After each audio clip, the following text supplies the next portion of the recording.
পিরোজপুর নাজিরপুরের বেলুয়া নদীর মোহনাতে যে ভাসমান বাজার বসে, আমি এখন সেই ভাসমান বাজারে আছি। এখানে মূলত খুব ভোর সূর্য আলো ফোটার আগেই এখানে বাজার শুরু হয়।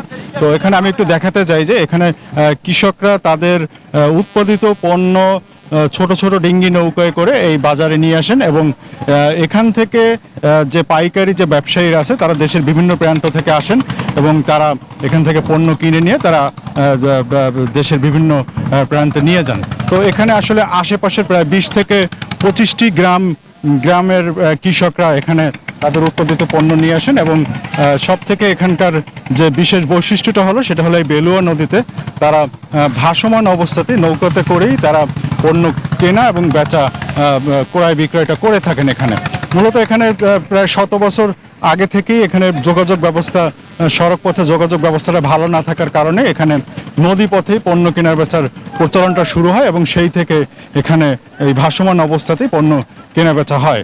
তো এখানে মূলত প্রতি সপ্তাহে 2 দিন এখানে হাট বসেন, প্রতি শনি এবং মঙ্গলবার, এবং এই হাটটি শুরু হয় সূর্যের আলো ফোটার আগেই কৃষকরা তাদের পণ্য এখানে নিয়ে আসেন এবং সকাল 9টার মধ্যেই দেখা যায় মূল যে কেনা বেচার অংশটি সেটা শেষ হয়ে যায়। এবং এখানে আরেকটি তথ্য জানিয়ে রাখি যে এই ভাসমান বাজারটি দেখার জন্য এখানে দেশের বিভিন্ন অঞ্চল থেকে এবং এমনকি দেশের বাইরে থেকেও পর্যটকরা তারা এই ভাসমান বাজারটি দেখতে আসেন এবং যে কারণে এটাকে অনেকে বাংলার কেরালা বলেও জেনে থাকেন।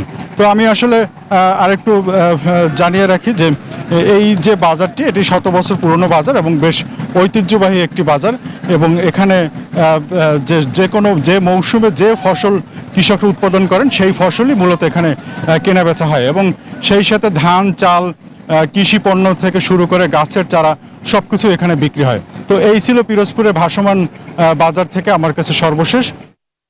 বান্ডেল থাকলে প্রতি সেনমানিতে টাকা বাঁচবে। বিকাশ সেনমানি বান্ডেল কিনে জিতুন প্রতি লেনদেনে।